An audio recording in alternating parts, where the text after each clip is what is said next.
Hello everyone, this is our new conference room. Today I'm going to show you how to install artificial hedges on the background wall in a conference room. First, we need to measure the size and calculate the estimated quantity.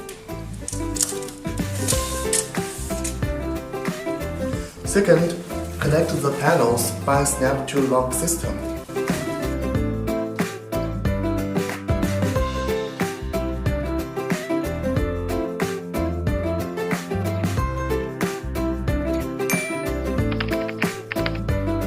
Then, we attach the panels onto the wall with staple gun.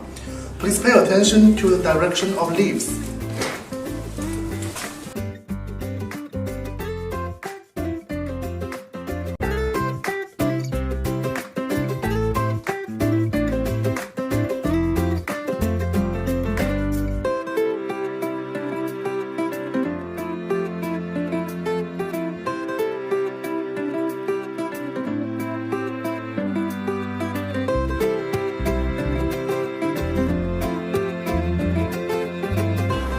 Last, we can adjust to improve the demonstration effects.